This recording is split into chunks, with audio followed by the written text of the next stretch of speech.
Bienvenidos a todos nuestros escuchadores de Charla Bruta, sean bienvenidos a esta noche de terror, porque este episodio probablemente lo subo en la noche, gracias al invitado que nos acontece hoy.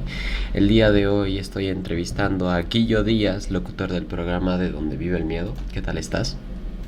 ¿Qué tal, Ignacio? Gracias por invitarme. Emocionado de ver de qué hablamos hoy. Acabas de decir que va a ser en la noche, entonces veamos cómo nos va la noche hoy. Hoy nos transcurren temas que no es hábil para todas las fibras. O sea, vamos a hablar de temas que quizá puedan llegar a afectar la realidad de algunas personas, porque usualmente estamos viendo una realidad muy superficial de... Estamos en el siglo de lo plástico, o sea, no hay que mentirnos, pero también hay una cara oscura, está el otro lado de la moneda, más bien la rejilla, que podemos ver mentes totalmente corrompidas. Pero antes de entrar a los temas de terror y a los temas de, de- de psicopatía, quería hablar sobre tu trayectoria, de dónde vienes y cómo te gusta hacer esto. Sabes que es la primera vez que he tenido el chance de estar en otros podcasts y gracias por la pregunta. La primera vez que me hacen la pregunta de cómo nace todo esto. Eh, ¿Por dónde empezar? A ver, yo soy quiteño, Sí. vivo en Quito, viví en Quito hasta mis 19 años, ahorita ya no vivo en Quito, resido fuera del país, pero cómo llegué a este tema del misterio y todo es bastante interesante porque no tengo mi carrera profesional, no tiene nada que ver con el tema de comunicación, el tema de, yo tengo una ingeniería, entonces Claro. no tiene nada que ver con el tema del podcast, de hecho ya vamos a ir más adelante, pero fue Claro. consecuencia de la pandemia, donde vive el miedo. Mm, Pero sí, nací en Quito, toda mi vida viví en una casa del centro histórico hasta mis 19 años.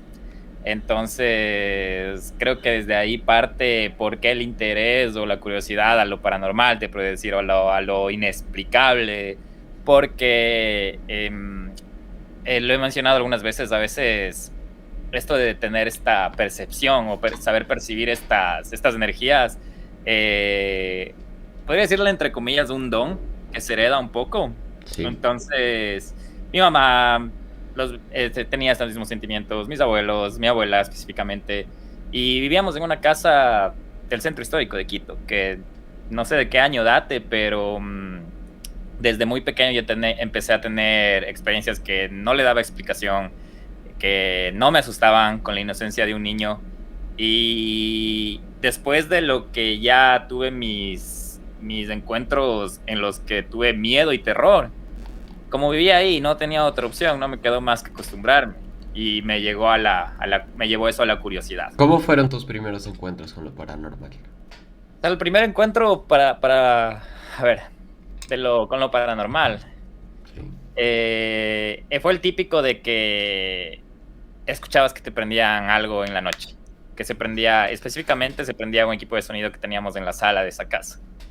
Y a esa época yo no había visto nunca una película de terror, no sabía que era un fantasma. Tú ya sabes del tema de la parte religiosa ya en Sudamérica es muy católica. Máximo yo había escuchado de ángeles y demonios, pero nunca te dicen que un demonio es un fantasma ni cosas así, ¿no? Más bien Sí, el sí. demonio está en no hagas cosas malas, ni mientas o cosas así. Ujú. Pero se encendía este equipo de sonido 2, 3 de la mañana. Pasa que en mi cuarto daba justo a la sala, entonces yo enojado, pequeño, me levantaba y apagaba, sí, sin miedo, no sentía que se me erizaban los pelos, nada, no Se veía, prendió porque sí. se prendía porque sí. Entonces, eh, volviendo al tema,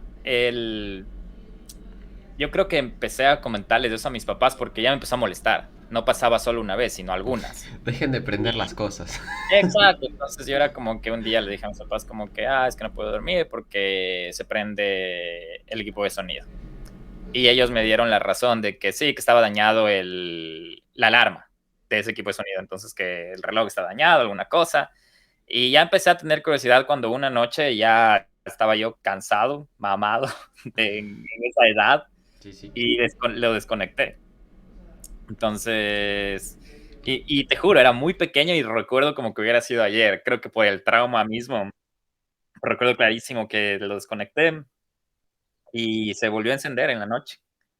Entonces, yo fue como que, a ver, aquí está pasando algo porque Esto es algo más.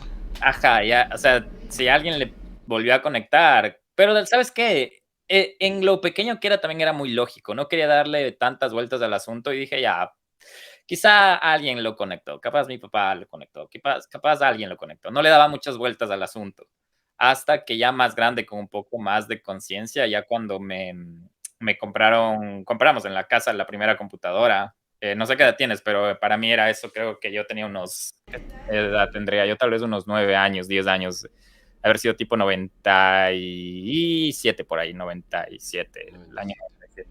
Una de esas Windows pochas. Sí, sí. Va. Me acuerdo clarísimo, era Windows 95 la computadora. Y imagínate un niño de 9 años que compran una computadora ahí en la sala, un monstruo que no has visto nunca en tu vida. En esa época era como que, era lo más loco en tecnología que podías haber visto, ¿no? Entonces yo emocionado, enamorado de esa computadora. Recuerdo que mis padres me empezaron a explicar de cómo funciona la computadora, y en esa época era de que, lavarte las manos antes de usar la computadora, lavarte las manos después de usar la computadora. Todo tenía botón, ¿no? Era botón para el CPU, botón para los parlantes, botón para el monitor, Regulamatic para que si se apaga, si hay un apagón de luz, no se dañe la computadora, cosas así. Y yo obsesionado con la computadora. Me metía a esa época hasta Word a escribir cosas por el sentimiento de las teclas. O juegos. Me acuerdo un juego. Vino instalado un juego que se llamaba Commando, que era como tipo Age of Empires. Y yo pasaba jugando, pero era de militares, así, de la Segunda Guerra Mundial. Eh, una noche me quedé jugando hasta de noche Ya. y valga la redundancia, y le apagué. Y yo había usado esta computadora ya mucho tiempo, ya parlante, CPU, monitor, Regulamatic. Era todo el tema de apagarle. Y una noche ya con más conciencia, como te digo, estaba mm, queriéndome dormir y de repente escucho que desde la sala se prende como un ventilador. Y esas computadoras sonaban, así como que el ventilador de la Un computadora. ventilador en Quito no tiene mucho sentido. Exacto, buen punto. Entonces, Claro. cojo y escucho el ventilador y digo, ¿será que está prendida la computadora? Y digo, no, capaz mi cabeza, como te digo, le jugaba la parte lógica, estoy emocionado, le sigo escuchando. Y entre eso, escucho el sonido típico del Windows 95, el pararán, dice que ahí te juro que sí sentí. Ahí sí fue la primera vez que sentí que se me erizaban los pelos de la piel y toda la cosa, porque dije, ni fregando pasó eso. Entonces me levanté, asomé la cabeza por mi puerta que daba justo a la sala y veo así la luz que venía desde el monitor y la Y computadora prendida. además debías prender el monitor, los parantes y todo. Exacto, eso es a eso voy. O sea, o sea, imagínate, o sea, fui criado en el catolicismo, pero No no lo eres creyente. practico. Entonces, sí, no es que te voy a decir, sí, son malos, es el diablo, Satanás o lo que sea, pero, o son personas que están en el limbo, en el purgatorio, bla, bla, bla, lo que sea, pero sí creo mucho que son tal vez energía, ¿no? En el cuestionante de qué pasa cuando nos vayamos, cuando nos Sí, vamos, qué sí, pasa, sí. dónde quedamos, si somos energía nos transformamos, ¿no? Entonces, eh, yo decía entre mí, hasta esta energía es como juguetona o está pendiente de lo que estás haciendo La para. masa nunca se elimina, solo se transforma. Exacto, a eso voy. Entonces, el, no sé, me quedo pensando porque sí, en esa época no tenías ese razonamiento de decir, lo que sea que está aquí está viendo lo que hago, sino más bien pensé, es como que, ¿qué carajos pasó? Y ahí me asusté, ahí fue las primeras veces que te digo que fue el encuentro con el terror porque Lo eh, viviste. lo viví. Y de ahí ha pasado muchas cosas en esa casa. Nunca, nunca, nunca tuve la suerte, entre comillas, de ver una persona así al frente mío, del fantasma que ves en las películas, o del, la, yo qué sé, la persona ahí transparente o yo qué sé que lo es. Nunca yo tuve esa experiencia.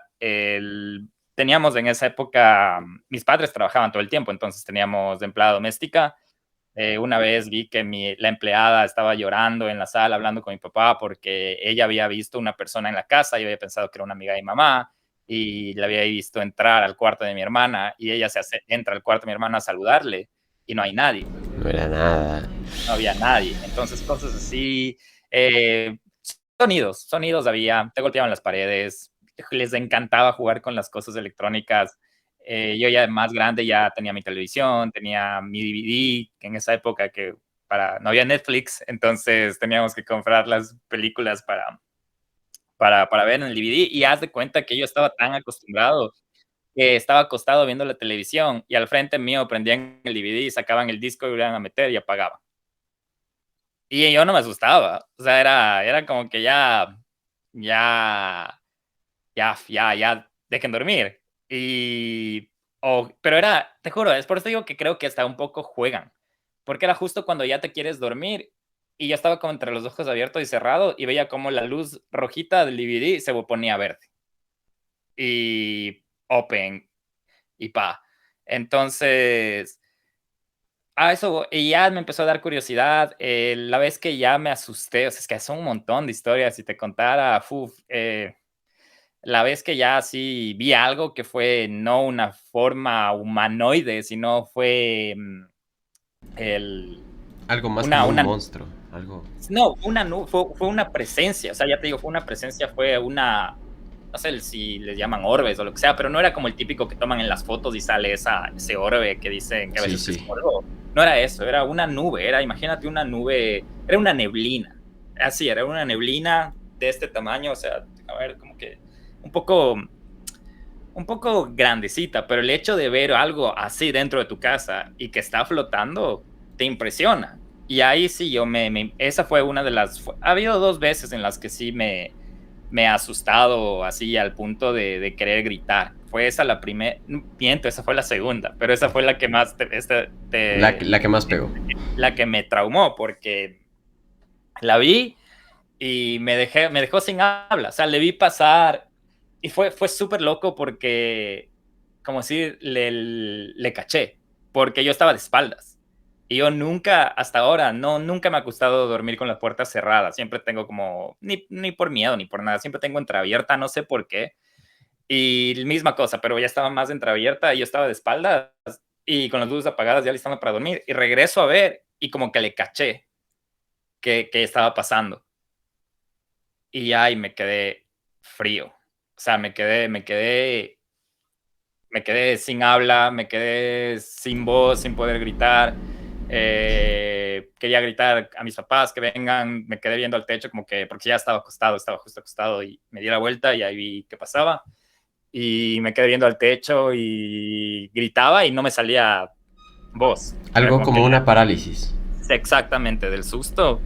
Y no fue monstruoso, o sea, no fue una cara, no fue nada, sino fue algo extraño, fue algo que te juro, te cuento hasta ahora y tal vez no te asusta mucho, pero a mí sí me dejó sin habla. Me agarré las sábanas, estaba como que claro, a ver. agarrando ahí las sábanas, esperando a que me salga un poco de voz, era como que tratando de vocalizar, mamá, papá, y hasta que volvió a salir, y la típica, como en las películas, eso pasaba mucho allá en esa casa, que les llamas a tus papás y no te escuchan, o escuchabas algo y les llamas a tus papás y para. Pero sí había veces que no paraba, en cambio, o que pasaba mientras yo estaba con alguien. Y bueno, ya no vinieron mis papás, yo para irles a ver a mis papás tenía que pasar por ahí, yo decía, no, o sea, no, ya le vi, no. Y volver a verle. Entonces me dormí no sé cómo, me dormí esa noche y al siguiente día les conté a mis papás. Ya para esta época ya había la conciencia de toda esa casa, de que había algo en la casa.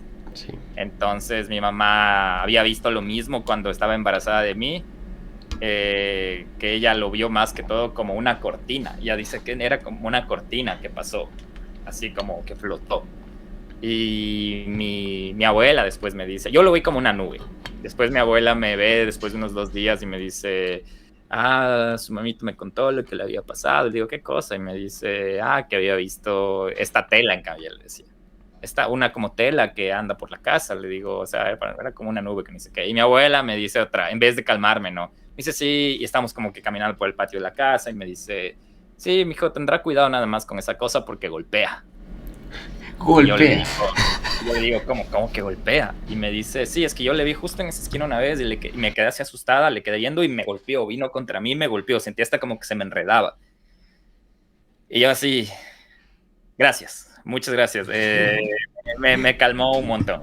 Y Gracias. ahí, sí, previo a eso, tuve una experiencia en la que ahí ya me había cambiado de cuarto porque mis padres, ya cuando me hice un poco más adolescente, construyeron un cuarto como tipo ático que daba a los techos. Claro. Y yo súper emocionado, desde el primer día me golpearon las ventanas, pero ya te digo, te acostumbras. Hasta que una vez, así para hacerte la historia corta, siempre en las noches golpeaban las paredes, golpeaban las ventanas. Yo ya me acostumbré. Mis amigos en el colegio se quedaban por hacer deberes, alguna cosa. No querían quedarse después porque escuchaban las mismas cosas, porque yo tal vez ya me quedaba dormido y ellos no podían dormir porque escuchaban que golpeaban las paredes o pasos afuera como en los techos, ¿no? Ujú. Y, y bueno, ya ni paras bolas, y es como que, o sea, Ya brother, convives con ello. ya nada. Hasta que una noche ya sí hicieron como que en secuencia me golpearon las paredes, me golpearon las ventanas y me empezaron como que a rodear el cuarto hasta llegar a mi puerta y mi puerta se abrió. Ahí sí fue como que ahí sí me tapé con las cobijas en la cara y grité como loco, así como grité hasta que mis papás subieron. Y yo estaba tan asustado que hasta cuando mi papá me quitó las cobijas pensé que iba a ser algo que ya entró y que ya no sé qué, a dónde me va a llevar, a lo que sea. Y que En no esa un época, choro. sí, No, en esa eso no época era choro. todavía no sé, a veces, no sé, en esa época todavía estudiaba en la parte católica, entonces Sí, tal vez sí sí lo es. pensaba como que ya me va a poseer un demonio, yo qué sé, bla, bla, bla. Y de ahí subió mi papá y ahí yo les dije que ya no quería dormir ahí. Estaba ya bastante mal, estaba como que en shock. Y tanto fue que mis papás al siguiente día cambiamos cuartos. Yo me pasé a vivir al cuarto de ellos y ellos se pasaron a vivir al cuarto nuevo, que era nuevo, ¿no? Y era más grande, era nuevo todo. Y yo me pasé al viejo. Después de eso, mis papás, yo le escuchaba después conversando, así llegaba del colegio, le escuchaba hablando y que las típicas que se callan, o mi mamá ya le decía como que ya dime qué pasa, y dice, no, si es que hijos, tenías razón, se ven sombras, se escuchan cosas ahí arriba, qué raro que pase eso, yo no puedo dormir, bla, bla, bla. Y yo así como que en vez de decirle más, ya vieron, o sea, bien hecho. No, pero ya, de ahí, Gracias. sí, de ahí lo que te cuento fue previo. Me pasé al cuarto de mis papás y ahí no escuchaba muchas cosas. Ahí es donde te digo que lo máximo que hacían era prender, lo máximo, ¿no? Prender las cosas electrónicas, mi DVD, cosas así. Y dormir en esa casa era difícil. Muchas pesadillas, parálisis del sueño, cosas feas. O sea, sí era muy difícil dormir en esa casa. Mi hermana nunca pudo dormir sola hasta que vivíamos ahí. Hasta que nos fuimos pudo dormir sola. Eh, y de ahí a nada de lo que recuerde que... Es que son tantas cosas. Esos son los que te digo que podría ser las cosas que más me asustaron. Desde ahí en adelante me cogió bastante curiosidad. A veces creo que todos lo sentimos. Justo hoy estaba leyendo de eso, se me fue el nombre, pero es esa fobia que tienes, que siempre sientes que alguien te está observando. Sí, sí. Y sí, justo hoy estaba leyendo de eso y me pongo a leer de esas cosas porque me llama la atención. Había veces que yo estaba en un lugar y sentía que me veían y en vez de asustarme era como que estoy chequeando y como que esperando a ver si me ven, porque esas son las típicas de que ves que alguien saca la cabeza y se mete. Y con mi mamá la conversación acerca de esto es súper fluida. Una vez, ya en otra, creo que también por eso digo que es la percepción o la sensibilidad, que ya nos cambiamos de casa, vivíamos por El Dorado en Quito, ya no en el centro, pero era también una casa vieja. Y la cocina era larga, quedaba como un cuarto como de comer y la otra puerta daba como la terraza. Y yo estaba cocinando con mi mamá y de repente sentía como que de ese cuarto espiaban, pero era como que espiaba a alguien pequeño. Y yo seguía, y mi mamá me estaba viendo, ¿no? Que yo estaba como criticando algo y regresaba a ver, pero nomás estaba y regresaba a ver. Y me dice mi mamá, ¿qué te pasa, mijo? ¿Todo bien? Le digo, sí, sí, todo bien, seguía ahí. Le digo, ma. Y me dice, ¿qué sientes que te está viendo? Y le digo, sí, como un niñito que espía, ¿no? Y yo, Sí, sí, sí. ma, sí, yo también. Así era como que ni siquiera teníamos que hablar, y era como que los dos, sobre todo Ya, con mi ya, ya era mutuo. sí, con mi mamá es hablar de esto, es como, o sea, mi mamá es muy, ella sí en cambio es muy, muy creyente de Dios, entonces lo habla y, pero no indaga, ¿me cachas? No es Mm. como que te dice, solo dice sí, sí, ya, solo no hay que molestar, dejar ahí, cualquier cosa, pero con ella sí se puede hablar. En cambio mi papá, bueno, él te escucha, pero no necesariamente va a decirte sí, sí, sí, sí pasa, o hasta que él, o cuando él te cuenta algo, solo le escuchas, pero él tampoco es que dice qué será, solo dice, es que ayer escuché que andaban por la sala y ya. Y mi mamá en cambio dice, yo escuché que andaban por la sala, luego se fueron a la cocina, luego me fui a ver la cocina, pero no había nadie, pero encontré la puerta abierta, cosas así. O sea, Sí, que tu mamá ya realmente ve que han pasado cosas. claro, Y es muy raro esto de que has convivido con ello y en distintas casas. Aquí va una ujú. de mis preguntas y es, ¿sientes que algo te sigue?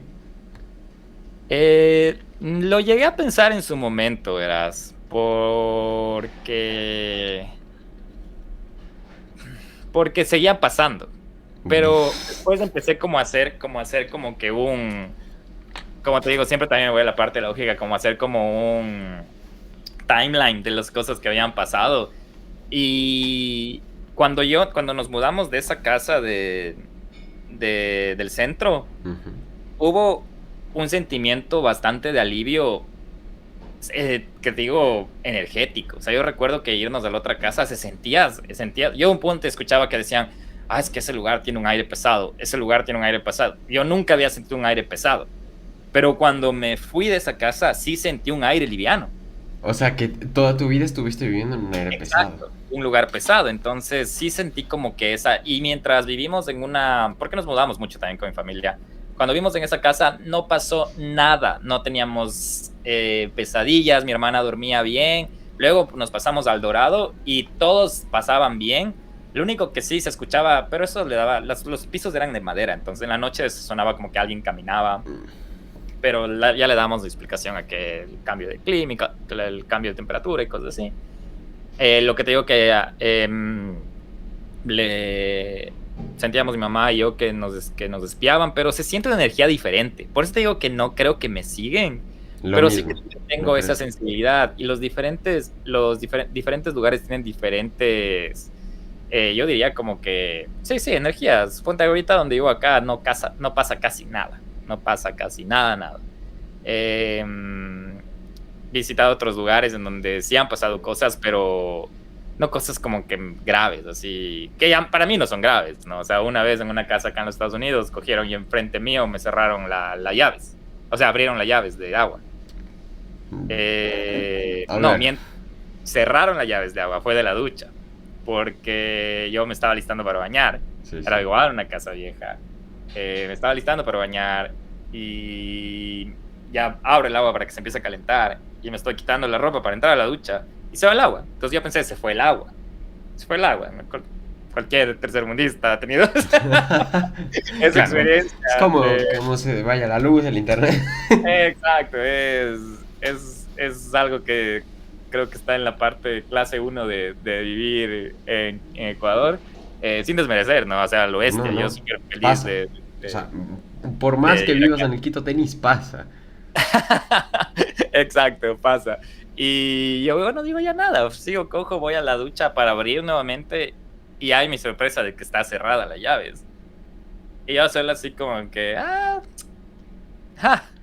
O ¡Ja! sea, no te voy a mentir, sí, por suerte del día, ese baño tenía una ventana que daba a la luz afuera y que se veía la luz del día. Ujú. Entonces sí, no te voy a mentir si estaba un poco con miedo porque no era mi casa, pero si hubiera sido en la noche no me bañaba. Como, aparte estaba en la casa de la que en ese tiempo era mi novia, entonces no iba a salir chillando Sí. del baño, Te vas a alguna decir, cosa. hombre. Como que, claro, exacto, y estaba con que tratando, eran los primeros momentos de estar saliendo y era como que yo, no, que voy a estar con miedo. Bueno, ya cojo, me baño, X.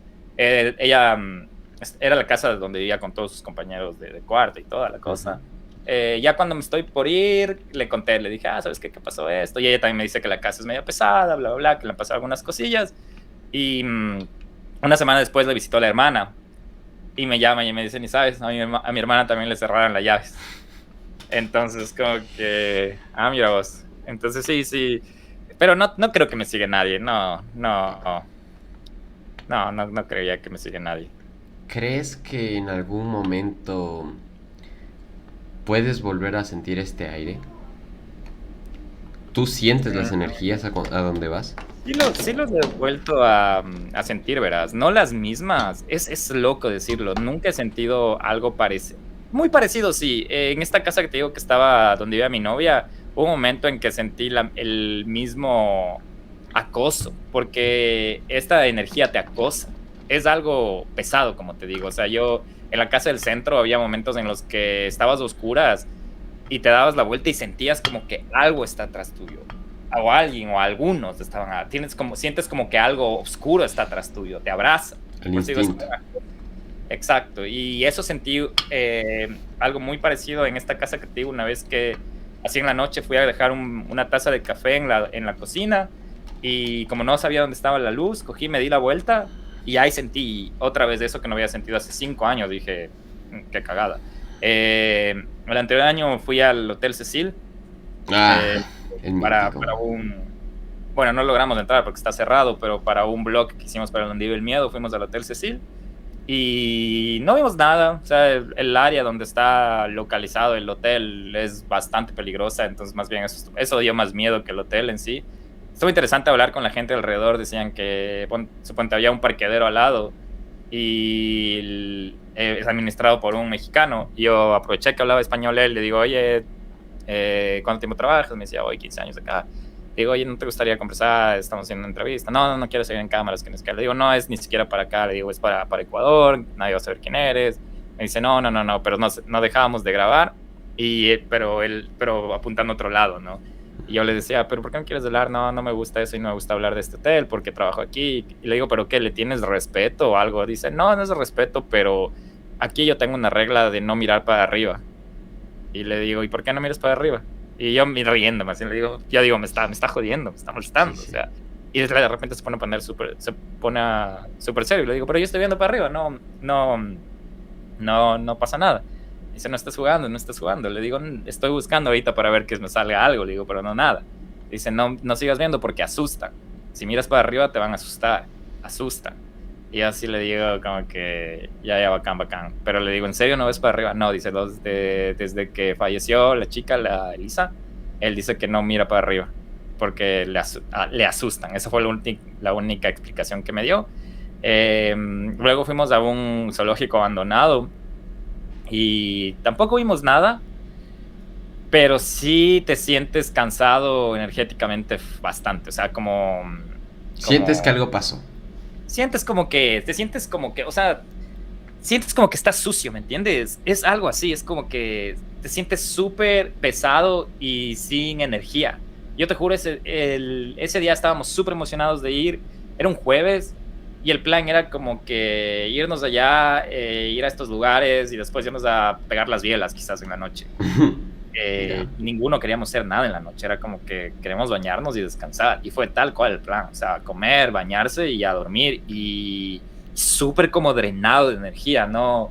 Y no te digo que estuvimos como que caminando millas o kilómetros ni nada, que el sol pegaba un montón, sino era como que te habían chupado la energía, así básicamente, pero no fue el mismo sentimiento de Quito ni el de la otra casa, pero fue un sentimiento como que, te juro que en ese momento sentía hasta que necesitaba como una limpia de un chamán o alguna cosa, porque sentía muy cargado de mala energía, y sí, sentía bastante mal.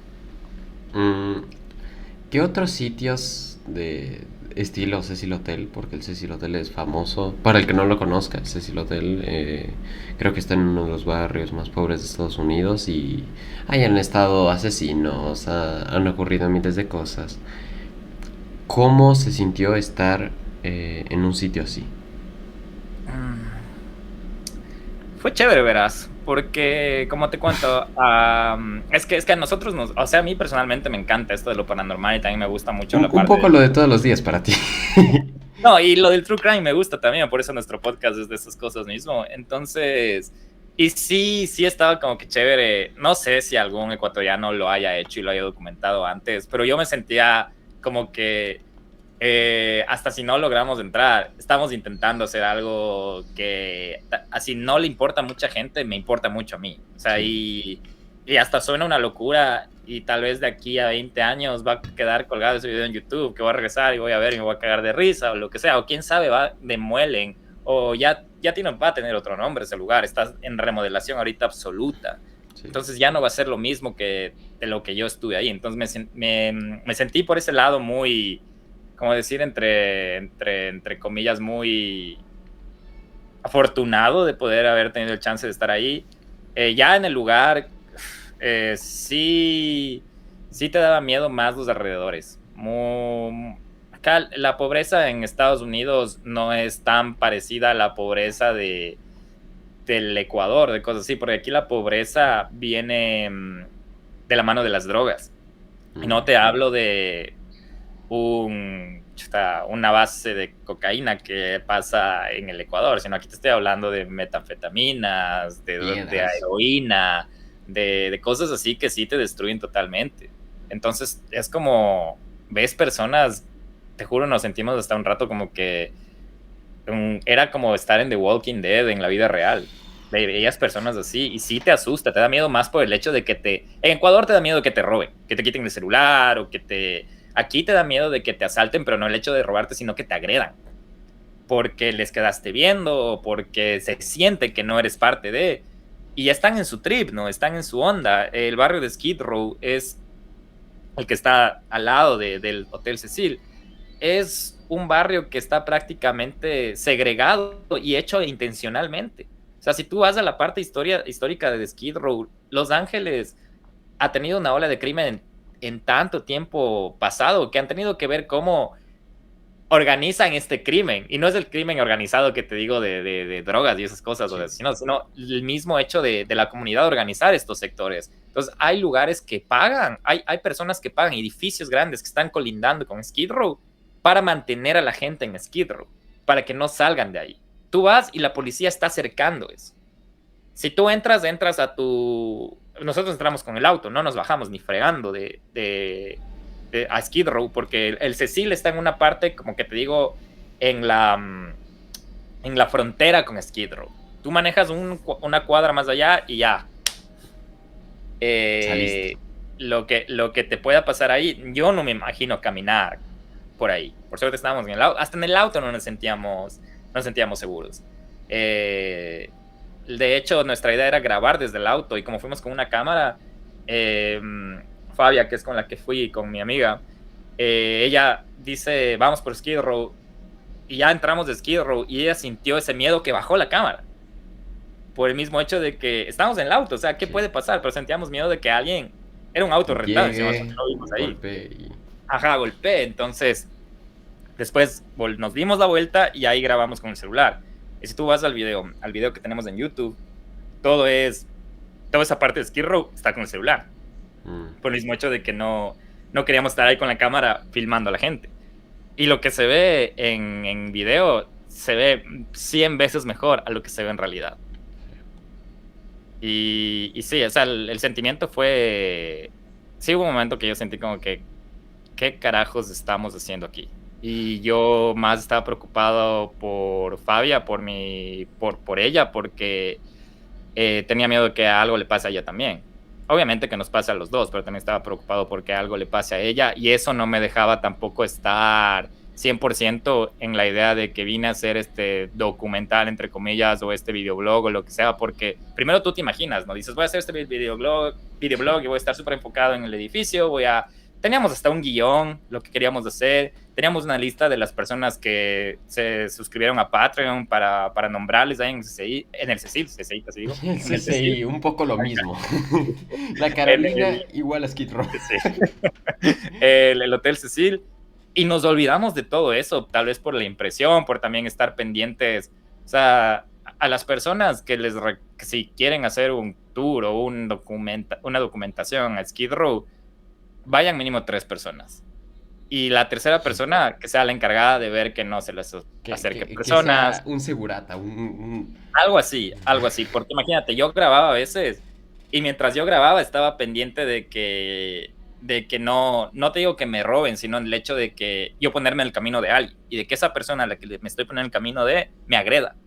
Entonces, sí hubo un poco de estrés en ese lado y no hubo, a mí me molestó un poco eso de no poder estar concentrado al 100% en el guión, como decirte, en lo que era el propósito del video. Que al final salió bien, o sea, me gustó, lo editamos, quedó simpático, eh, me gusta, lo he visto unas 2, 3 veces lo he visto porque, por el mismo hecho de que te digo, no puedo creer que estaba ahí haciendo tonterías, te podría decir hasta así, hablando de cosas, ¿no? Porque a muchas personas, hasta a mí a veces me parece una tontería, pero una tontería que es mi tontería, o sea, ni siquiera, o sea, ni siquiera está fundamentado. exacto, y yo feliz de tener mis tonterías, yo no sé, súper orgulloso de las tonterías. Pero no, eso te digo, les recomiendo ir 3 personas, la persona que grabe, la persona que se deje grabar y una persona que esté pendiente de los alrededores. Y si quieren más, mejor todavía para que estén ahí hablando, conversando. Pero sí, vayan, es un lugar interesante. Vayan, no pasa nada, solo da miedo. No, no pasa nada, solo puede venir un fumador de crack a destruirte la ventana. Exacto, pero ahí está, ¿no? Ahí está el riesgo. Si no vives con riesgo, todo es aburrido. Claro, claro, hay que tomar riesgos para hacer las cosas bien, ¿sabes? Sí, señor. Quiero hablar un poco sobre, ahora sí, tu podcast y de la gente que hablas. Empecemos con uno de los asesinos seriales más jodidos que ha habido, Richard Ramírez. Eh, Recordemos que en los casos de Richard Ramírez era un galán. Él guiñaba a cámara, él incluso tenía su club de admiradoras, pero ¿cómo era él? ¿Qué hizo y cómo llegó hasta allá? Verás, Richard Ramírez fue solo uno de los tantos, ¿no? Así Sí. que, Sí, hablando de Los Ángeles y todo este lado, él también es sí. icónico asesino de Los Ángeles, entre otros también. La mayoría de asesinos seriales no tengo, le doy una razón un poco al movimiento. California, el área de la costa oeste de los Estados Unidos, es otro mundo diferente a la costa este. Entonces, ahí se vio mucho en los años 70 la parte hippie y esas cosas. Entonces, Sí. yo creo que por ese mismo hecho hubo muchas tribus urbanas y yo creo que hasta los asesinos seriales se sentían en el derecho más de ser como una tribu urbana porque entre ellos mismos se reconocían actos. No tú, no, pero gente aprisionaba a alguien y decían, ¿y por qué lo hiciste? Porque quería ser igual a Ted Bundy. ¿Por qué lo hiciste? Porque soy el segundo Night Stalker, que es que hablamos de Richard Ramírez. Sí. Pero bueno, Richard Ramírez fue tal cual como dice la palabra, un acechador, un asesino organizado, desorganizado, intencionalmente para confundir a la policía. No hemos hecho un capítulo específico todavía de Richard Ramírez. El último que hicimos fue un top de los asesinos, de las invasiones a hogares más perturbadoras, por decir la palabra, y dentro de ellos el número 1 era Richard Ramírez, por el mismo hecho de que él asesinó a personas random, o sea, no tenía un patrón de personas, no es como que un asesino organizado que te decía Ted Bundy que asesinaba jovencitas del cabello castaño, de tal altura y de tal edad. Sí. Sino era una persona que Mataba. asesinaba porque le da la gana y con la excusa, porque para mí era una excusa, porque muy inteligente, de que era mandado por Satanás, ¿no? Buf. Y yo creo que fue un asesino muy marquetero. Lo que tú acabas de decir de que guiñaba todos son así. El egocentrismo de los asesinos seriales está implícito. Ted Bundy, The Night Stalker está aquí, BTK es otro, Dennis Ryder también. No necesariamente, el asesino del Zodiaco es otro que también estabas preguntando antes de. Sí. No necesariamente de salir a cámaras y decir yo soy culpable, sino el mismo hecho de que la gente hable de esa persona hasta si no saben si es él o no.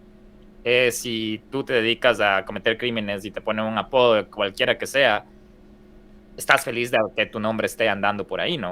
Sí. Y en este justo capítulo que hablamos de los acechadores, de los invasores de hogares, se relacionan mucho en eso, esa característica que tú dices de ser un galán o ser carismático o ser, yo qué sé, llamativo o que tratar de crear un cambio, ¿no? De crear un precedente. Ujú. Hablamos de uno de los años 60 o miento, de los años 50, creo que era de Axman o el hachero de New Orleans, El que hachero. él, ajá, el hachero, nos reíamos cuando grabábamos porque sonaba Sí, a los hacheros de Guayaquil, sí. pero Otros criminales. exacto, por eso te digo, The Axeman, él también, él asesinaba con un hacha y asesinaba mujeres, se suponía, ¿no? Que solo asesinaba hombres cuando los hombres se interponían a asesinar a las mujeres. Y él escribía cartas a la policía, a los medios, para darse a conocer. Se decía amante del jazz. Entonces me parece un poco fascinante este tipo, porque de la nada, nunca supo quién es, nunca se lo atrapó, pero su logro más grande fue haber mandado una carta a los medios diciendo: hoy en la noche a las 12:15 voy a cometer mi próximo asesinato. A menos que en todos los bares de New Orleans haya jazz.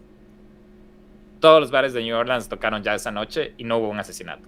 Y ya, paró los asesinatos. Él tuvo su momento de brillar, tuvo su egocentrismo. Y lo mismo que hizo Richard Ramírez. Si tú vas a la parte de...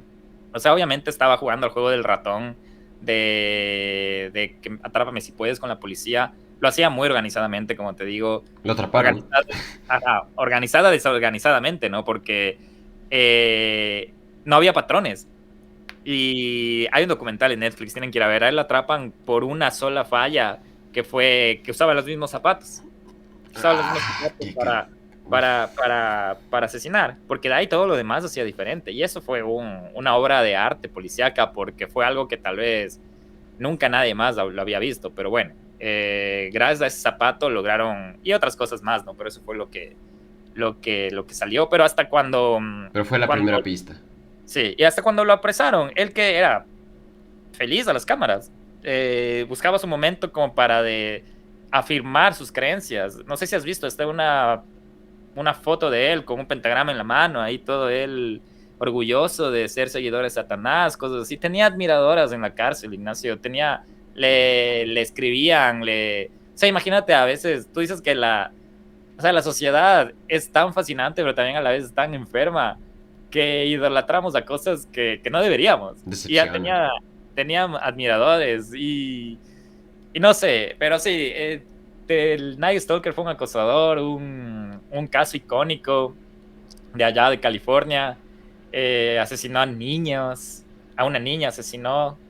La manera en la que asesinaba era bastante grotesca. Entonces, como te digo, no hemos hecho estoy hablando de lo poco que he visto Claro. así superficialmente, porque no hemos hecho un caso donde vive el miedo de Richard Ramírez.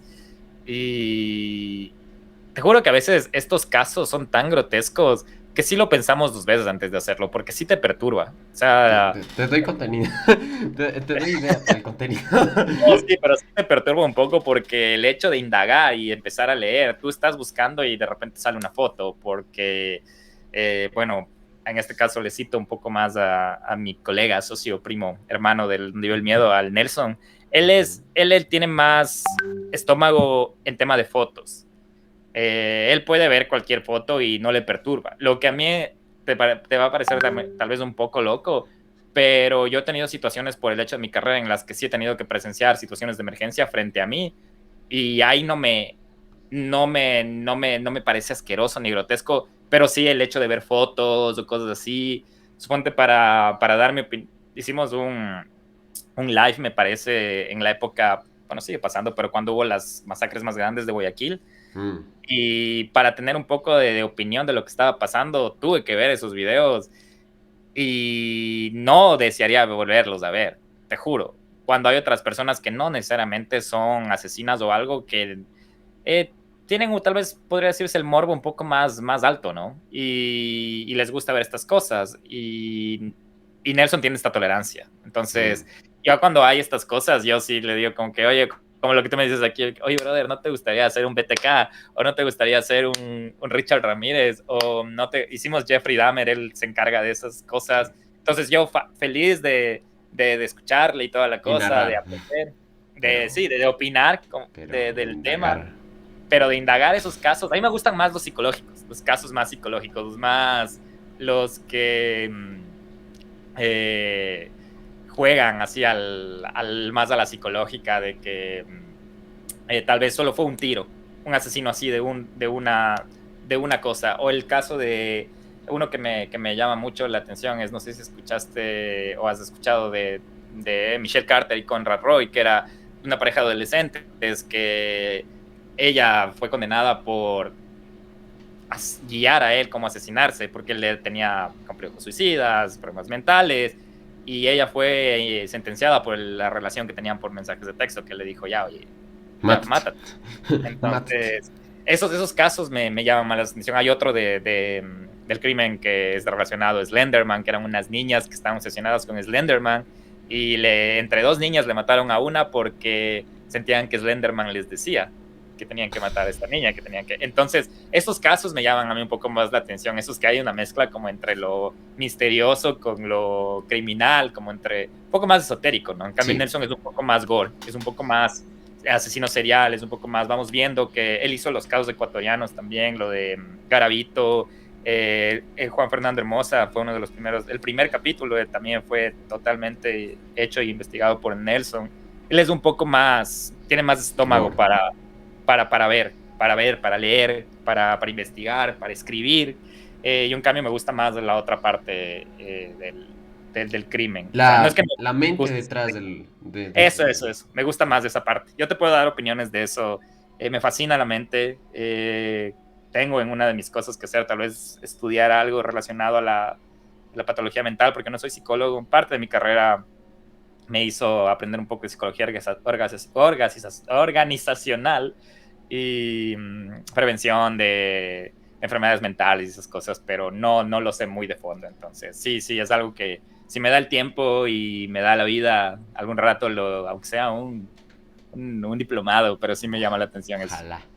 Ojalá y acá estaremos para preguntarte, porque honestamente la mente de estas personas que llegan a cometer estos actos, es que se les ha deformado la vida.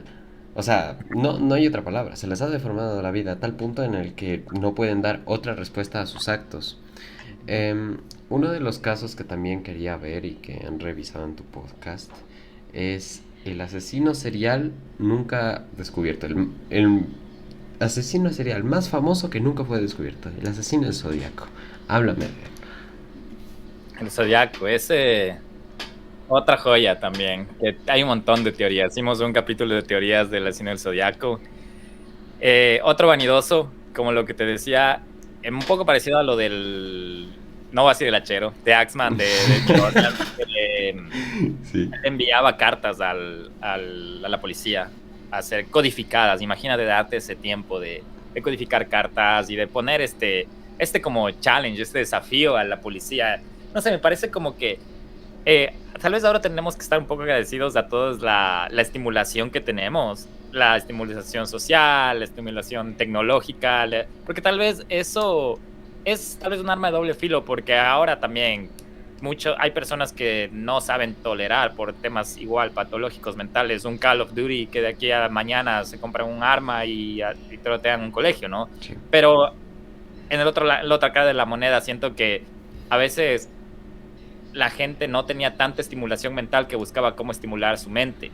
Y ahí creo que empezaba la parte serial. Ahora no tenemos esto. Sí, creo que los prejuicios anteriormente eran horribles y creo que por estas mismas limitaciones que se las ponían en todas las vidas, o sea, salían los peores monstruos. Sí, totalmente. Pero sí, el Zodíaco es... ¿cómo explicarlo en un como que sintetizarlo en algo más pequeño? Como tú lo mencionaste, tal cual, alguien que hasta la fecha no sabe quién es. En la época que el asesino del Zodíaco estaba activo, lamentablemente no había la tecnología para descubrir el ADN de otras personas, porque sí dejó muchas pistas en parte de ADN, sí. Pero tuvo la suerte de que no existía la tecnología para saber quién era, ¿no? Egocentrista, confundió mucho a la policía, hizo que mucha gente sea culpada, pero que no era.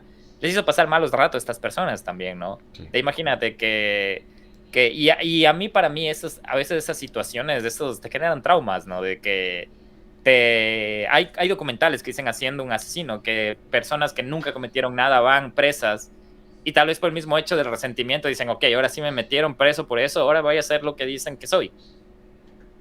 Y no, el Zodiaco en el 2020 me parece que ya dieron como, no por cerrado el caso, pero dejaron como inconcluso, si no es 2020 o 2019, pero imagínate, hace 2 o 3 años, asesinatos De 50 años. O sea. de 50 años. Entonces, y por el mismo hecho de que ya el ADN que encontraron no se pudo resolver de quién era.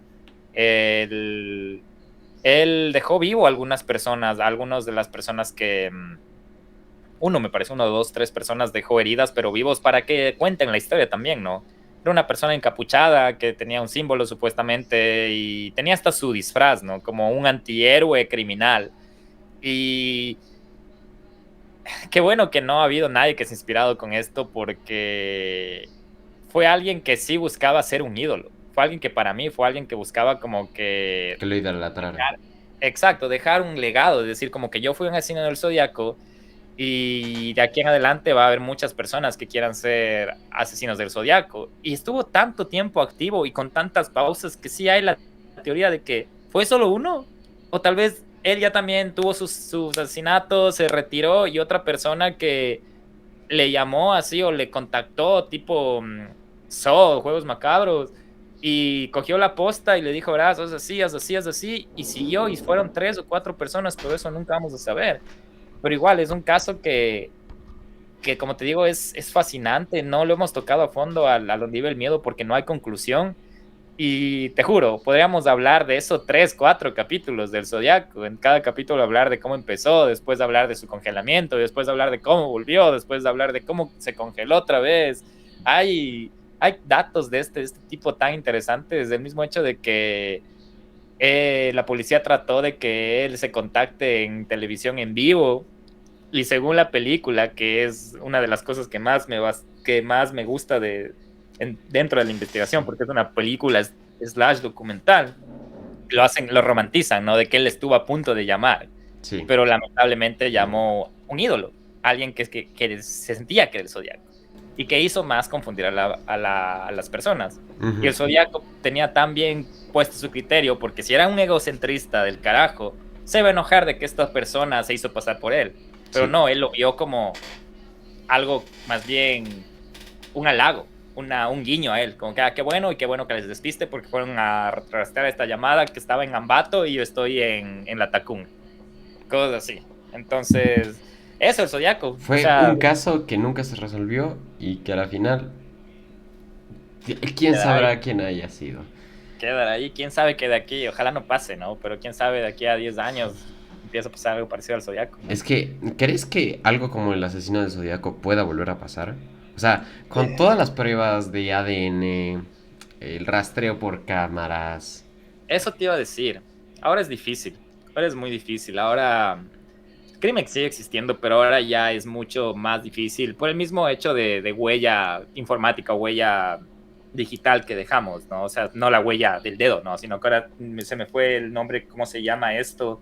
Pero es una huella tecnológica, te puedo decir. Sí. Por ejemplo, ahorita tú y yo estamos grabando. Si tú y yo comentemos algo, ya queda aquí nuestra huella de que estuvimos haciendo algo este rato. O el mismo hecho de que tú coges y mandas un mensaje de WhatsApp ahorita. Eso ya es tu huella. Estás dejando una huella. Se me fue el nombre Digital. en inglés. Pero es como digital. Sí. Pero ya estás dejando tu rastro. Y eso se usa mucho en la parte criminalística. Y para tú ser un asesino inteligente, pues tienes que dejar la tecnología a un lado. Lo que ahorita para ser un asesino inteligente sí necesitas un poco de tecnología. O tienes que ser un asesino muy artesanal. Sí. Pero te hablo eso de acá, de los primeros mundos que sí saben cómo hacer un poco de investigación criminalística. A ver, acá en Ecuador matan a una persona equivocada, porque aquí hay sicariato, pero equivocado. O sea, matan a la persona equivocada y aún así no atrapan al tipo. El sicariato es... ¿Tú cómo sabes que el sicario que ha matado a las últimas 10 personas es el mismo? Eso es un asesino serial. Es un asesino muy organizado porque encima más lucra de esto. Sí, sí, sí. Es un sicario. Pero que ahora con la investigación ecuatoriana, tal vez hubo 10 asesinatos y hay 20 sospechosos. Porque no tenemos el criterio ni la cultura de saber como que se tiene un sospechoso. Tú vas y coges y dices, y escuchas a que mataron a alguien recién, hace un año, al tema de Efraín Ruales. Ya. Demoraron un montón, cogieron como a 5 sospechosos que ninguno era ellos, y a la final cogieron también el tema de corrupción, ¿no? Le cogieron al más pendejo, o el que lanzaron ahí. Sí. Y ahí está el crimen organizado en Ecuador. Es un tema que también es para... a mí me encantaría tener a alguien que sepa del tema para el nivel miedo, porque a mí me gustaría aprender de qué es lo que está pasando, porque creo que sabemos muy, muy de macro lo que está pasando. Sabemos como La las punta razones. del iceberg. No sabemos nada más. Sí, o sea, sabemos como que ya es un tema bastante social, económico, educacional, cultural, pero político también. Entonces, no sé, ahorita asesinos seriales no lo creo, pero así como en la época antes, ¿no? Que tenían todo el hábitat para hacer lo que les da la gana. Pero sí hay crimen, existe todavía el crimen. Ahora más bien los criminales saben dónde cometer este crimen. ¿Tú qué sabes que está pasando en los lugares donde no existe la tecnología? No te enteras nomás porque no te llega. Ve a investigar algo al Valle del Chopo. Así de fácil. Bajo tus propios... Bajo tu propia seguridad, o cómo se dice esto, bajo tus propios medios, o sea, riesgo, bajo tu propio riesgo. Es imposible hacerlo en algo así. Bueno, tengo 2 casos más que me gustaría revisar. Y uno de estos casos es el de José Rabadán, el asesino de la katana. A este sí le has dedicado un capítulo. Sí. Ese fue... Y actualmente está libre. Sí, salió. Él ya está libre, sí tienes razón. Así que cuéntanos un poco cómo fue el caso, qué es lo que hizo y si Qué crees locura. que la cárcel reforma. Oye, primero qué bacán que te doy el chance de ver los capítulos que hemos hecho, porque ya vamos a 69 capítulos y tú me cuentas ahorita y yo te juro que hay casos que ni me acuerdo. O sea, los recuerdo, sí, pero no recuerdo que los habíamos hecho. Sí.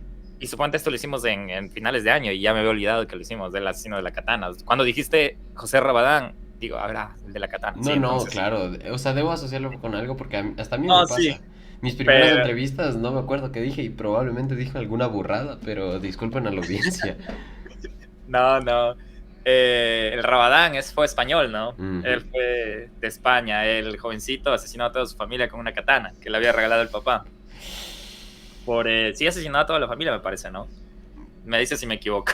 No, a ver, yo me vi parte del capítulo, o sea, pues, no me he visto todo, pero cuéntame un poco de lo más que recuerdas de este caso. Recuerdo que de niño bueno, la investigación a veces sataniza algunas cosas, ¿no? Porque hasta asociaron que le gustaba la música rockera, bla, bla, bla. Era medio otaku, como dicen ahora. Le gustaba el anime por ese mismo hecho de... había pedido a su padre que le que le compre una katana, ¿no? Sí. Y con esta mismo... una noche cogió y les asesinó a todos. Y sin nervios, sin nada, llamó a un amigo y se mudó a otro lado. Y cuando lo apresaron y todo el tema, no sentía que tenía ningún remordimiento. No recuerdo la razón que dio por qué hizo esto. No me acuerdo si fuera... estaba cansado, ¿no? Que le exigían mucho académicamente. No quería ser hijo, prácticamente. Pensaba que matándoles a los padres se iba a independizar, porque no le gustaba estudiar, no le gustaba estas cosas.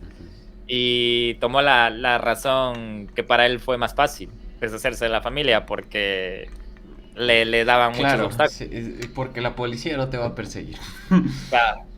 Lo interesante de esto es lo que tú mencionas, que está libre, que ya está libre, que ya tiene familia, me parece, si no estoy mal, y está ahí libre en España. Creo que hasta tiene negocio y todo. Y yo recuerdo que hay una entrevista de él, creo que es un documental, y yo lo vi el documental, si le escuchas hablar y cómo vive, hasta sientes que a veces hasta vive mejor que vos. Vive, creo que en un lugar súper apartado, tipo así, hacienda, con su esposa, con sus hijos. Es que debía Y tener los medios, claro. claro, entonces, claro, me imagino que esa entrevista que estaba dando no iba a ser gratis tampoco, ¿no? Y eso es uno de los que más... Es como que sí quieres creer en las personas y en el cambio, pero después recuerdas lo que hicieron y sí Y te además queda la duda, ¿no? sin remordimiento, además. Exacto, y ahí te queda la duda. Y no sé, no sé, o sea, me frustra un poco este caso, si te soy sincero, porque ahí es cuando te digo que me gustaría saber un poco más de eso de patologías mentales para saber las razones por las que ya está reformado, porque él dice que ya está reformado, que ya puede Él estar dice. reintegrado, que todas estas cosas, pero Pronto y hace la segunda parte, se baja a su nueva familia. eso es lo que, es que esa es la cosa. Yo veía ese documental y decía entre mí, quiero creerte porque no quiero que le pase eso a la familia que tienes ahora.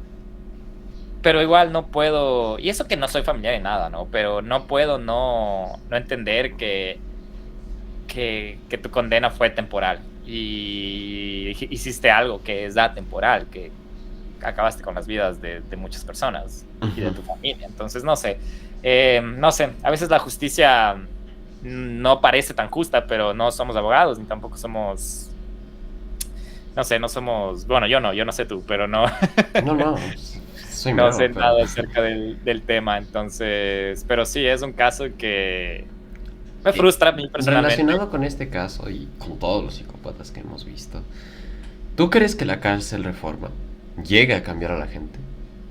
Mm, Depende del sistema carcelario que exista, ¿no? O sea, yo creo que es un dar y dar. O sea, si tú sabes aprovechar, porque al final la cárcel es un sistema de reformatorio, es un reformatorio. La cárcel, el objetivo de eso no es solo como que Castigar. apresar a la persona y hay que se quede, ¿no? Porque suena medio no tan mal si yo no tengo dinero que me den un lugar donde vivir para estar en la calle. Pero eso es lo que está pasando en Ecuador. Te doy un ejemplo. Es como que Bueno, si ahorita, están destruyendo las cárceles, ya no sé mucho, la verdad. sí, pero bueno, ahí es como que los apresados son los dueños del lugar. Entonces, eso. Pero te pongo un ejemplo súper, súper, súper claro que está pasando en el Ecuador. El caso de David Piña.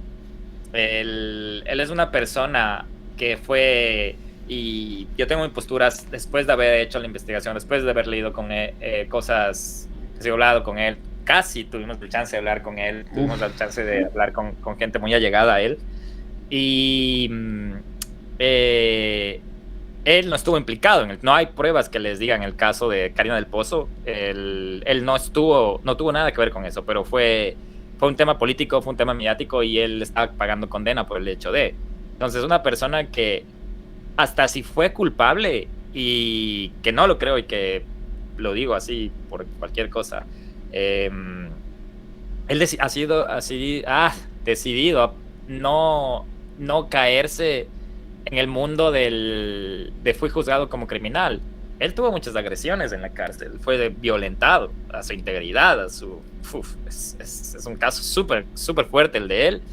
Y él aún así, hace poquito se graduó de Derecho, sigue luchando por salir.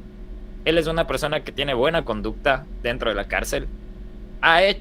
Él, desde mi opinión, no lo conozco, pero creo que tiene la mala suerte de llevarse con las personas indicadas, menos indicadas, de estar en el lugar que no debe, de relacionarse con personas que no debe.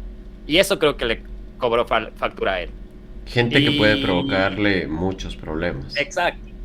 Y, y te juro, yo lo pensaba eso hace un tiempo en el caso de David Piña, que te digo que creo que sí depende mucho del sistema y también de la intención de la persona si quiere reformarse o no, pero más, si el sistema te da los recursos, si por ejemplo yo te doy el vaso de agua, tú decides si te vas a tomar el agua o no. Tú decides qué sed tienes. ¿Tienes sed del agua que te estoy dando? ¿Tienes sed de una Coca-Cola que consigues agrediendo a alguien? Entonces ahí va la cosa. Ahí va la cosa de cómo yo te ofrezco el vaso de agua. Y eso no pasa, específicamente en el ¿De qué Ecuador. Yo no tienes creo sed? que... Exacto, Sí, sí. pero no hay la infraestructura, no hay los recursos, no hay el presupuesto, lo que sea, para que el sistema carcelario en Ecuador sea un sistema de reforma. Sí creo que las personas se reforman. Sé que se me contradice un poco en el tema con lo que acabamos de hablar de Rabadán, Sí, sí. pero es, es algo que está como que muy en el hilo, ¿no? Como en un péndulo, porque vos dices, creo en la reforma, pero depende bajo qué lineamientos, ¿no? Por eso digo que me encantaría saber el tema mental de bajo qué lineamientos José Rabadán fue declarado reformado. Claro. Porque tal vez así, yo digo, Si bueno, un sí, o sea, si psicólogo ya nací, lo analizó, claro. dijo, nah, ya se reformaba y ya está. Claro, pero ¿cómo se basó? Es el mismo tema de David Piña. O sea, a mí me dijeron, no es culpable, es inocente. Ok, aprovecho el podcast para investigar y saber si es inocente. Entonces leímos peritajes, leímos audiencias de él. Y si tú te pones a ver los peritajes del caso de Karina del Pozo, este pobre tipo no tiene nada que ver. No tiene nada que ver. O sea, no tiene nada que ver. Es el hecho de que, pucha, tenemos 3 sospechosos. De los 3, 2 son culpables, pero ya todo el Ecuador les culpó a los 3 y los medios y la politiquería de ese tiempo es tan cobarde que no tuvo los huevos, disculpen la palabra, de decir, nos equivocamos con el chico, él no tuvo nada que ver, pero no, dijeron, ya dijimos que los 3 no vamos a quedar mal con los medios, no vamos a quedar mal con la investigación. El caso más rápido en Ecuador que se resolvió. ¿Cuándo ha pasado eso en el Ecuador? ¿Cuándo ha Un pasado eso en el caso Ecuador? rápido. Eso ya es Un raro. caso rápido. Entonces, y ahí volviendo al tema de la reforma y de Rabadán y todo, si es que hay algo que está como fundamentado, sí existe, sí creo en la reforma, en que alguien se puede reformar, pero es difícil con toda la situación. Ahorita te hablo exactamente, estoy solo pensando en Ecuador, no sé, aquí es un país tan grande que hay sí lugares, cárceles que también te dan Sí, pena, sí, sí. pero sí, o sea, respondiendo a tu pregunta, sí creo que las personas pueden reformar, pero depende mucho del dar y dar, ¿no? De la Y del tipo infraestructura. de Y la David, persona. ahí está. Sí. Sí, ya ahí está un ejemplo. David Piña, que te digo, tuvo todas las. Le culparon de algo que no fue. Fue agredido a su integridad, fue violado. O sea, imagínate, si yo hubiera querido tener un trauma y digo, que aquí salgo y les mato a todos, o me desquito, pero no. Hubo muchos factores dentro de él también. Fallece su madre, o sea, imagínate, él ya. O sea, otra ¿Qué persona tiene que sin perder? menos valor. Claro, tal vez se puede hasta quitar la vida, haz de cuenta. Entonces él cogió y sigue luchando por su libertad. Recién hubo una audiencia para habeas corpus, le niegan. Y, y yo te juro, no he leído mucho de eso ahorita. Y sacan a Jorge Glass. Exacto, ahí está. Un buen ejemplo, pero bueno, ya te doy el ejemplo ahí de que respondiendo a esa pregunta de la reforma es Claro. con el caso de David y de Karina del Pozo. Tengo un último caso, y este es ecuatoriano. No sé si alguna vez lo has visto. Ese sí no he chequeado si lo has visto alguna vez en tu podcast. Pero es el caso de Pedro López, bueno, Pedro Alonso López, conocido más como el monstruo de los El Andes. monstruo de los Andes, sí lo hicimos. Sí lo hicimos. Sí, otro salvaje. Creo que hicimos en 2 capítulos el de Pedro Alonso López. 300 víctimas, todas menores de edad. Sí, déjame ver ahorita mientras estamos hablando, déjame hacer el fact check de cuándo hicimos, porque ese se De suponía los que iba a primeros. ser el fin. Sí, pero ese era el final donde iba el miedo, verás. Oh, a ver. ¿Tú tenías planeado hacer un final para tu podcast? Nuestro podcast era de 10 capítulos. Fue un proyecto de aburrimiento, te podría decir. Van por el 69. Vamos por el 69. Fue un proyecto de pasar el rato, de muchas razones, de que Nelson estaba encerrado, yo estaba súper estresado con mi trabajo y la pandemia, y extrañaba un montón hablar quiteño, hablar español, así como estamos hablando tú y yo, porque aquí trabajo en inglés, tengo amigos, pero no son ecuatorianos, y la jerga, la calidez ecuatoriana, el trato es muy distinto. El trato me hacía mucha falta, entonces decidimos hacer el podcast, y dijimos, hagamos 10 capítulos, empezamos con uno de 2 partes y terminamos con uno de 2 partes, ya eso fue porque Juan Fernando Hermosa tiene 2 partes, y el Monstruo de los Andes tiene 2. Y ahorita justo le estaba chequeando porque por eso recuerdo. Y sí, el capítulo 9 se llama Un monstruo en los Andes, Pedro Alonso López, parte 1, y de ahí el 10 se llama parte 2, entre comillas, el final. Porque ese era el final. Y putas, perdón la palabra, porque esa es la descripción No, de una no, palabra de tacos, Pedro habla Alonso. lo que quieras, De puedes. Pedro Alonso López. Fue un... yo me sé confundir un poco de Pedro Alonso con Camargo. Siempre tengo esta confusión entre los dos. Y otro que no se queda atrás es Garavito, con estas joyas, que han sido asesinos que han jugado.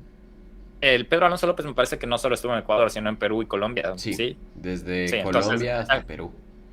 Imagínate, han jugado en este papel de asesinos seriales. Esos han sido nuestros asesinos seriales gringos, porque así eran los asesinos de acá. No, pero a De ver, que... por ejemplo, el asesino zodíaco no mató tantos. Pero es Acá que creo que... es sí, que el es que no nivel de tenía el chance inflexión es tampoco, ¿no? muy grande. Y además estos eran menores, eran niñas. Ah, sí, es verdad. Pero por eso te digo, es nuestro... él como que por lo menos supo andar. Porque aquí yo creo que también la magnitud de país, de lo grande que es Sí. más fácil como que escaparte en esas épocas, ¿no? Y yo creo que tal vez él tuvo la audacia de mandarse tres regiones, me hago entender, Sí. y dándose la vida. Entonces, sí, eso es atroz. Es un... Fue madre, o sea, estoy ahorita recordando lo del guión que hicimos con el Nelson y ahí describíamos hasta lo que él decía, lo que sentía cuando asesinaba y violaba a las niñas. Sí. Entonces, esta sí era una persona que así la gente tendría que confianza en que se reforme. No, yo nunca No, voy a confiar. ¿crees que No. hay tipos de personas que no se van a reformar? O sea, Eso sí creo este es totalmente. el primer Él es caso. un ejemplo claro. Este es uno de los casos por qué debería ser legal la pena de muerte en todo el mundo. Buah, claro Y que lo sí. siento, pero... Sí. Pero, o Oye, sea, es muy interesante lo que me acabas de decir. La pena de muerte absoluta en el mundo. sí, pero obviamente con lineamientos, ¿no? No, estoy claro, diciendo que claro. porque sí, la vida Este es... tipo mató a 300, es totalmente justo que se muera. Exacto. Sí, o sea, como lo que hablábamos, ¿no? Si alguien está preso, está usando un recurso del Estado. Como alguien que cometió esto tiene que usar un recurso del Estado. O sea, ¿cómo mereces? Entonces a eso voy un poco Sí. del hecho de que hay casos en los que sí no... Dame un segundo. Claro. Aquí revisando historias y con la Kira enfrente. Para los espectadores de YouTube es un placer. Ah, sí, este podcast. Esto es un pequeño inciso para los que nos están viendo. Esto va a ser subido en YouTube y en Spotify. Y algunas cosas que has querido explicar creo que no van a tener la fuerza que las explicas por todo lo que dices. O sea, por cómo lo expresas. Sí. No, y yo tengo que tener mucho cuidado. Sí. Con esas cosas. Pero no, eso te decía, o sea, en estos casos, sorry que me olvidé de poner en silencio este teléfono y alguien estaba llamando. Oye, tranquilo. Pero sí, a eso voy. O sea, sí hay casos en los que no hay reforma. Y ahí está el caso de Pedro Alonso López y tendría que escucharle de nuevo porque te juro que a veces yo me bloqueo y no quiero ni acordarme de estos casos. O sea, nos gusta hablar de eso, pero te mentiría que yo me vuelvo a escuchar en los podcasts. Lo escucho una vez más solo para asegurarme que la edición esté bien. Da miedo. Pero... Te da miedo. Pero es que sí, imagínate, sí te perturba, eso te digo, sí te perturba. Nosotros ¿Pierdes la fe? nos hemos dado pausas. ¿Ah? Pierdes la fe un poco en la humanidad. Sí, totalmente. Y sí hemos tenido unos descansos y sí se siente súper bien a veces no estar leyendo. Así como nos gusta, también sí necesitamos nuestro descanso para seguir haciéndolo, ¿no? Porque, o sea, creo que estaríamos un poco mal si estuviéramos como que todos los días viendo crimen, sangre. No, ahora todos son ustedes los mórbidos, ¿sabes? Sí, viven de eso.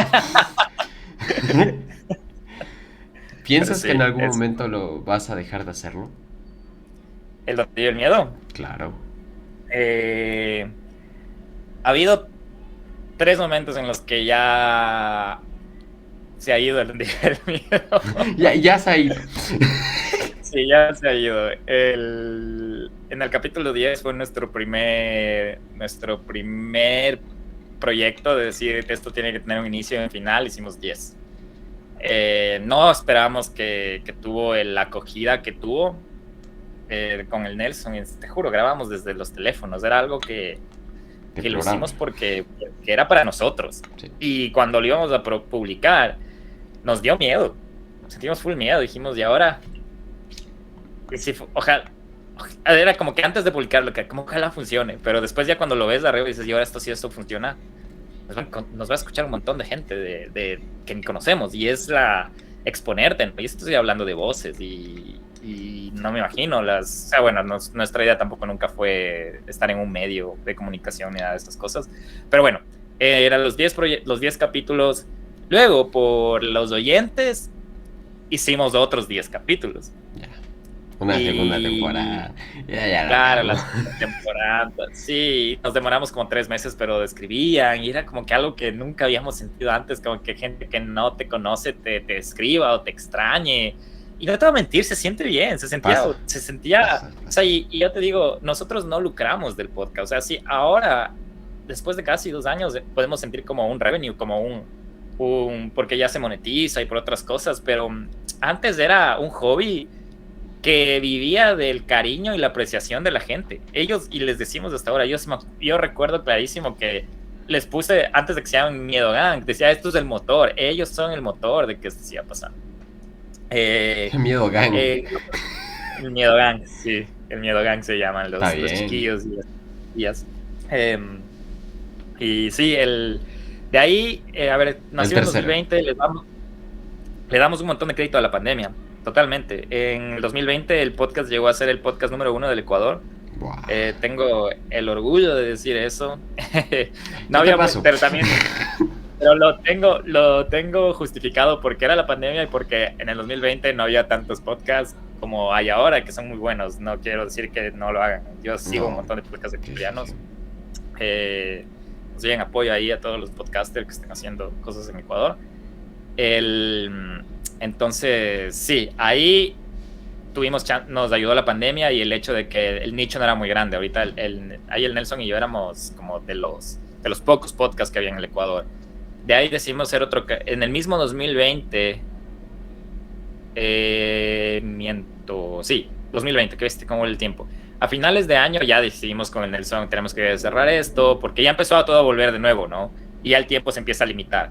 Entonces dijimos como que sí, ya no les estamos dando el mismo tiempo al Donde Vive el Miedo, a esto tenemos que hacerlo bien o no hacerlo y bla, bla, y decidimos terminarlo. Terminarlo y lo extrañamos. Ahí lo extrañamos y volvimos en febrero del 2021, porque lo dejamos en diciembre del 2020. Y de ahí lo extrañamos y dijimos, sí, y verás, si te cuento esto así en exclusiva. Es la primera vez que lo digo. Título. Sí, cuando volvimos en febrero del 2021, nuestro plan era como que, ya bacán, hagamos cuando podamos. Porque antes era cada semana. Y era como que, a ver, ahorita estamos volviendo a la normalidad, no tenemos mucho chance, hagamos como lo veamos.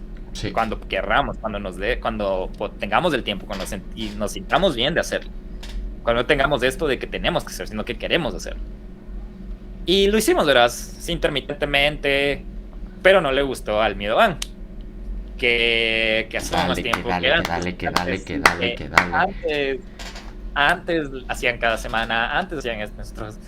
Ya íbamos a organizarnos toda la cosa y llegamos hasta... El anterior año hicimos merch también, nos fue súper bien con la merch de Donde Vive el Miedo, porque cumplíamos un año el anterior año y lanzamos una merch edición del primer año. Uh-huh. Sí, salió bien. De hecho, muchas gracias por eso. Y después, de ahí a mediados del 2021, ya el Nelson no podía, por el tema de trabajo, el tema de cosas así, y yo no podía sacar solo. Claro. Entonces, ahí fue la segunda. Esta fue la tercera ya. No, miento, la segunda, porque la primera fue en el 2010. Ha habido algunas veces, algunos puntos que ha estado pataleando ahí. Entonces esta no fue la última, verás. Esta fue como que estuvo a punto de, pero yo le dije a Nelson, oye, yo no puedo solo, déjame ver si alguien quiere acolitar. Y Me dijo, no. no, y él dijo, dale de una, tú sabes lo que haces, bla, bla, bla. O sea, siempre he sido con Nelson así de que somos como hermanos, somos primos. Primos, sí. Sí. Entonces me dice, dale, tú sabes lo que haces, bla, bla, bla. Y yo le dije, pero verás, bro, eso no significa que te vas, que este otro, que bla, bla, bla. Esto es temporal, bla, bla. Y le dije, qué mejor si somos 3 personas, ahí podemos tener como que reemplazos y bla, bla, bla. Lancé un post en donde iba el miedo porque dije, qué mejor que la misma gente que nos escucha, que les apasione. Lo califique. No, se vuelve aparte de, hicimos un Se Busca. Un Se Busca. Sí, hicimos entrevistas. Y nos sirvió un montón, o sea, nos sirvió un montón porque subimos un montón de perspectiva de otras personas. Y entre ellos estuvo la Fabia, que yo le conocía hace un tiempo, pero nos volvimos a contactar por el podcast. Y ella había hecho un podcast también antes, pero que fue solo un proyecto de igual 4 capítulos, porque ella también estaba aburrida. Entonces dije, tiene experiencia, tiene los equipos, hagámosle. Entonces con ella le llevamos a que acabe el año el podcast. Le llegamos al capítulo 59, al de la katana. Ella fue la que trajo ese capítulo. Me hiciste recordar a ella cuando mencionaste.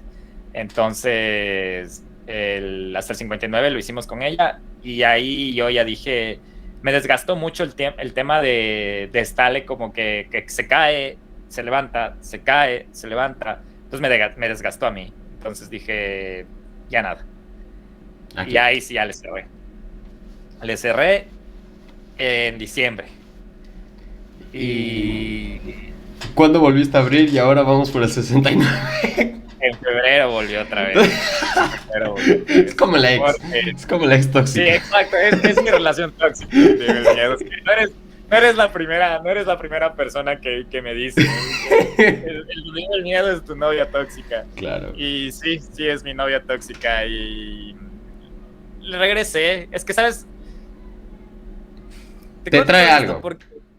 Es que te cuento todo esto porque no voy a decirte si es que el donde vive el miedo va a seguir o no, pero a fecha de hoy, tiene un objetivo. Y todo depende de qué pase en ese camino de llegar al objetivo. Y solo te digo que si termina el donde vive el miedo, va a terminar bien. En grande. No va a terminar con el hecho de que se cayó ahorita. No, va a terminar, va a ser, se acabó y se acaba. Porque hasta yo me siento mal de estar jugando el juego El Gato y el Ratón por la gente ya más que nos escucha. Ya está, recién tuve un capítulo en colaboración con otro podcast de paranormal, que es nuevo también. Y me preguntaron así antes de grabar, me dice, oye, ya aquí entre nosotros, todo esto de que te vas ya es como estrategia de marketing. Sí, no, brother, no. La manera de vender. No, para nada. Es que esto no te conté porque no quiero meterle drama, pero el anterior año en la mitad también tuvimos una discusión medio fuerte con Nelson. Por eso fue una de las razones que él me dijo, sí, todo bien, toda la cosa, pero... Aquí mucho. Pero de ahí ya nos arreglamos, ¿no? Oh, claro, son familia. Sí, pero había mucha chisme ya entre el Miedo Gang, que se pelearon, que qué pasó, que este otro, bla, bla, bla. Y yo así, estos manes, ¿cómo saben? Oye, qué sapo es tu público, ¿eh? Oye, yo tengo un público más neutral, o sea, yo recibo feedback, yo recibo invítala a tal. De hecho, por eso llegué a contactar contigo, por Javier Nascázar. O sea, el Javi. Sí, el Javi, o sea, él te escucha y él me dijo, entrevista a estos manes que son chéveres, que ellos saben de lo que hablan. Y yo dije, encantado. Y realmente mi público es bastante de la gente que me sigue. Y tengo un público muy variado. Entrevisté a una drag queen, Lady Morgan, desde acá un saludo. Y desde ese momento tengo un feedback muy, muy cariñoso. Y no sé, o sea, es como que va cambiando por los capítulos y por las épocas. No sé, es raro, pero... Qué bacán, tienes tu podcast o tu canal, es diverso. O sea, eso está bacán porque tienes como que siempre vas a tener como que... Algo de qué hablar. Algo nuevo, vas a ganar un público diferente. Tiene sus pros y sus contras, ¿no? Porque así como Como nosotros, mira, este año el Donde Vive el Miedo está segmentado. O sea, hicimos 3 segmentos. Sí, sí. Por el mismo hecho que te cuento que a veces perturba un poco, ¿no? Es como el hecho de que hacemos el clásico, que es paranormal o crimen. Tenemos otro que se llama Countdown, que es hacer los tops, que hicimos que te digo, de 10 casos, 5, 6, los que sean. Y otro que se llama Chatter, que es como un just chatting de Twitch, que es tener un invitado y hablar un tema en específico. Porque eso nos relaja un montón a Nelson y a mí, para no seguir leyendo sangre. Es algo nuevo, claro. O sea, yo también, a mí me agobian las entrevistas porque, mira, y eso que lo amo, y eso que ves que yo le pongo todo el empeño y la energía a hablar con alguien, pero también en cierto punto me agobia y traigo a mis amigos, traigo a Dylan, que traigo a gente de mi entorno a hacer otro formato que es la tertulia. Hablo de noticias, hablo de cosas de la actualidad, o sea, entiendo el cambio de formato y creo que es lo más sano para un creador de contenido porque si no se agobia, se termina fundiendo. Y a lo que iba con esto es que es un arma de doble filo porque vas a conseguir como nuevo cariño, así como también crítica. Claro. Pero lo bacán es como que estás jugando con diferentes tipos de públicos. Nos pasó con el primer Chatter, era como que algunas de las personas que, los más fans del True Crime, los que más nos siguen, los que ya somos hasta panas, eran como que, ¿por qué hicieron esto? Que no sé qué, pero hubo una audiencia que nunca nos había contactado, que me encantó su capítulo, qué chévere que toquen este tema porque hablábamos de miedos al cambio. Sí. Y fue como que, a ver, tengo 3 acá de los de siempre que joden, y les digo así porque no nos conocemos, pero tenemos relación. Pero son los de siempre. Son los de siempre. Y tengo otras 3 personas que les gusta. Los 3 de siempre me van a querer siempre, pero tengo 3 nuevos más. Entonces, es como que es chévere jugar con esto de las audiencias del cambio de contenido, como tú dices, del cambio de formato. Entonces, no, sí, a lo bestia. Y estás, bueno, sueno viejo, pero te ves súper joven. Ahorita yo sí creo que ustedes, los creadores de contenido, tienen chance de comerse un montón de cosas. Solo es cuestión de arriesgarse como lo que están haciendo. Entonces, no, o sea, es bacán, sí. Yo nunca en mi vida pensé ponerme a crear contenido y mira, ahora 69 capítulos. y ahora sigo aquí. Que te digo que no sabes si va a terminar o no, pero si termina esta vez ya no va a ser la terminada de podemos, un hiatus. No, ahorita claro. Ya hay un objetivo y ese objetivo hay que cumplir. O sea, ya está, sí o sí se cumpla. O sea, si lo único que puede pasar para que no se cumpla es que mañana me muera. Eso. por si mañana me mato ya. Oye. No me voy a matar, eso jamás. Pero no. Ojalá que no y que siga saliendo Que Viva el Miedo porque a mí me encanta. O sea, yo he empezado a consumir su podcast hace poco y es fenomenal. Gracias, lo que hace. Gracias, muchas gracias. Tengo 2 últimas preguntas acá y es una, ¿algún documental, libro, película, álbum incluso, que puedes recomendar a mi audiencia y con la que crees que les pueda servir para algo?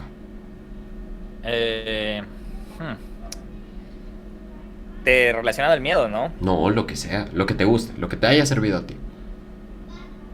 Ay, ¿qué les digo? A ver, ¿qué les recomiendo? Solo lo único que les voy a recomendar.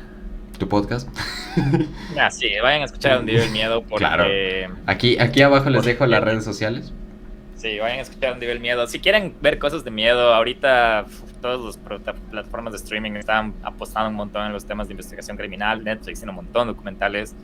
Hasta tiene documentales que los hace tipo series. Recién vi el de Inventing Anna, que estuvo interesante. Tiene uno de mis favoritos que se llama Mindhunter, que estoy esperando la 3ª temporada. Llevan 2 años sin, pero muy bueno. Les recomiendo. Sí, eso, Netflix está muy bueno en la parte de True Crime. Si les gusta el crimen, hay muchos canales de YouTube donde pueden seguir esas cosas. Eso relacionado a lo del podcast. De ahí, o sea, no me siento, o sea, en la posición de dar consejos de nadie, pero solo les puedo decir que hagan lo que les dé la gana y que no se comparen con nadie. Les acabo de dar un consejo, pero mi consejo es que antes de escuchar el consejo piensen en quién les dé el consejo. Y Oh, te acabas de contradecir. no, me explico en esto, porque muchas veces los consejos que te dan te limitan, y sobre todo porque tú mañana, yo qué sé, volviendo al tema, no me pasó a mí, no, pero yo iba a decir, es que voy a crear un podcast. Y alguien me dice, no, es que no te va a ir bien, que cómo no tienes tiempo para hacer otras cosas. Yo antes de dar la razón a esa persona que me diga, no, es que los podcasts son muy difíciles de hacer, o son muy fáciles, o no funcionan, me pregunto, ¿esa persona lo ha intentado? ¿Esa persona ha hecho un podcast? Sí. Y si esa persona ya lo hizo y fracasó, tal vez le doy valor al consejo. Claro. Pero a veces a nosotros nos encanta aconsejar, nos encanta decir que hagan todo lo que no hemos hecho, o decir que no hagan lo que no hemos hecho.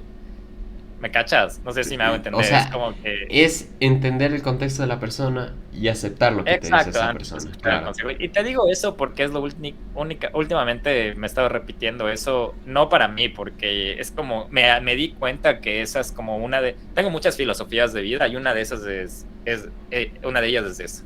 O sea, a mí me encanta hablar con la gente, me encanta conocer a gente, me encanta escuchar perspectivas, pero asimismo soy muy selectivo en discernir qué es con lo que me quedo y qué es con lo que dejo de un lado.